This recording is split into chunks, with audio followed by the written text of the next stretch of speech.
In the news tonight, son in custody following brutal killing of mother at Corny the Ida.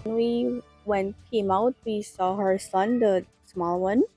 He was like, he was very traumatized. He was screaming, and we asked him what happened, and he was like, his mother dead, his mother. And 2 teachers sent on leave after abuse video at special needs school. The quiet community of Corny the Ida on the west coast of Damara was left in shock and mourning following the brutal killing of a 55-year-old mother of 2, allegedly at the hands of one of her sons. Dead is Surujdai Kariu, called Sharda, a supervisor, who lived at the Corny the Ida home with her 2 sons. It is believed that the incident occurred sometime between 6 hours and 23 hours on Thursday. Investigators said preliminary reports revealed that one of the woman's sons returned home and discovered his mother motionless inside the house. He reportedly raised an alarm, prompting neighbors to rush to the scene. A neighbor told reporters that the son found his mother lying in a pool of blood inside the home. We heard screaming. So normally they would be screaming around the area, normal stuff. So I saw my sister and her daughter with her son. She ran out and I ran behind them. And when the rain was pouring heavily last night, so when came out, we saw her son, the small one. He was like, he was very traumatized. He was screaming, and we asked him what happened, and he was like, his mother dead, his mother. So I told my big sister now to go inside and see what happened, because probably I'm thinking, no, she had a heart attack, or she collapsed or blackout or anything. We don't know. And my sister pushed the door. She couldn't breathe, so she had to run out. And she was like, nobody can bear to see the man like this. So I want to know now what happened. And then our neighbors started to come out, and they went and they saw it, and they take a picture of it, I guess, and they show us what happened inside. And I couldn't even process it, because I'm surprised how I didn't even hear a scream for help, nothing. I was busy fumbling, calling for the nearest police station for come and stuff like that. And when I asked his brother where he went, the guy that murdered his mother, he said when he was coming in, he was walking out. She said Sharda was a devoted and a hard-working mother whose death had shocked the community. All I know is that he didn't finish school, and his mother is a single parent. So she had the struggle now of looking after the children from very small. She's a very hard-working mother. 3 o'clock in the morning, she would be outside scrubbing clothes.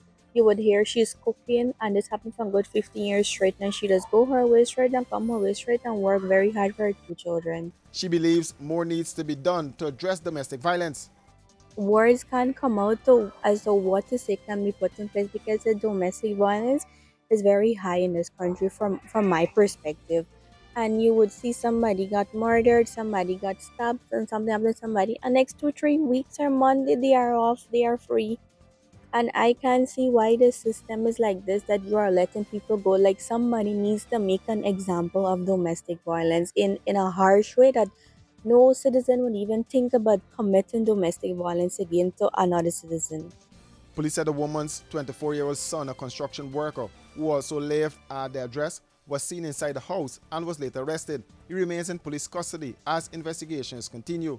Police ranks visited and processed the scene, where the body was examined and marks of violence were observed. The body was later taken to the Ezekiel Funeral Home, where it awaits a post-mortem examination. Investigators have also identified CCTV cameras in close proximity to the scene, and footage is expected to be reviewed as part of the ongoing probe. The suspect remains in custody as investigations continue.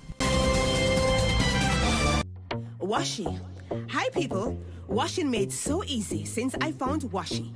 Washing me use wash me clothes and I can say Washi soap powder wash clothes so nice. Washi soap powder leave your clothes color bright. Washi soap powder leave me clothes smelling nice, of course.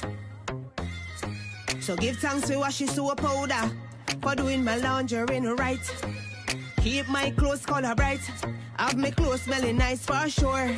I could not ask for more. Comes in lemon and original. It is a washing machine in a pack. Washi soap powder wash clothes so nice. Washi soap powder leave your clothes color bright. Washi soap powder have my clothes smelling nice, of course. Distributors located in the Stabrook Market.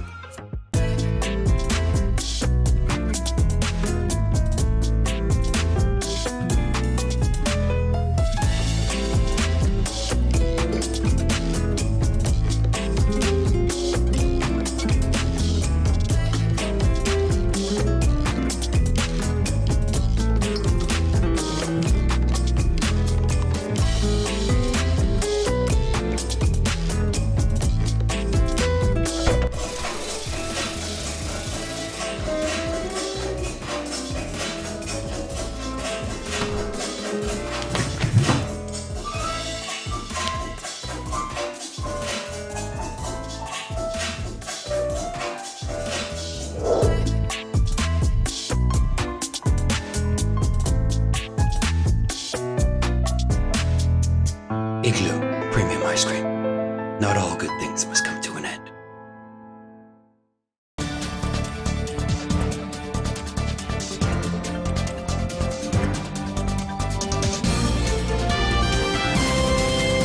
Two teachers from the David Rose Special Education Needs School in Georgetown have been sent on administrative leave effective Friday, May 29, 2026, following the circulation of a video online showing children being abused. In a statement, Education Minister Sonia Parag said no child should ever be subject to such treatment, particularly within a school environment entrusted with their care, development, and protection.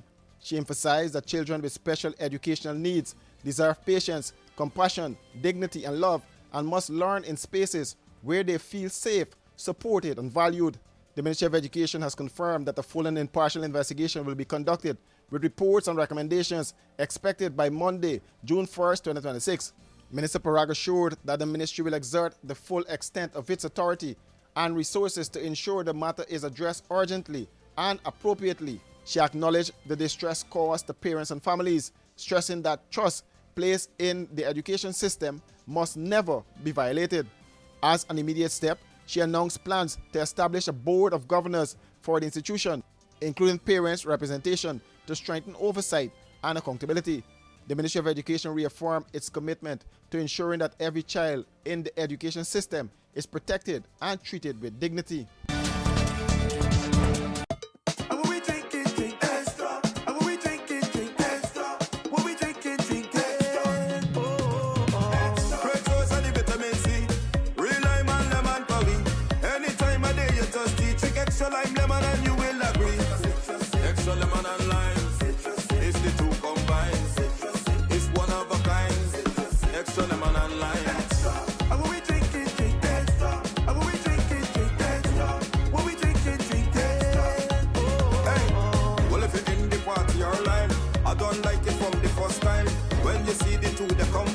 Drink and taste, you will never decline. Extra lemon and lime. It's the two combined. It's one of a kind. Extra lemon and lime. Extra lemon and lime. Taste the citrus in every sip.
A 48-year-old Guyanese man who also holds a Canadian citizenship was arrested at the Chelly Jagan International Airport after authorities discovered 0.563 ounces of suspected raw gold in his luggage. According to a statement from the Corporate Communications Unit of the Guyana Police Force, the man, who is said to be a pilot, was detained on Thursday following routine screening. He was an outgoing passenger bound for Toronto, Canada. When questioned, the passenger admitted he did not possess a license to export gold. A report was made and he was taken into custody for further processing. The suspected gold was weighed in his presence and amounted to 0.563 ounces and has since been secured and taken for testing. Authorities estimate the value of the seized gold at approximately $521,000 Guyana dollars. For these and other stories, do visit us at our website www.rdproductiongy.com.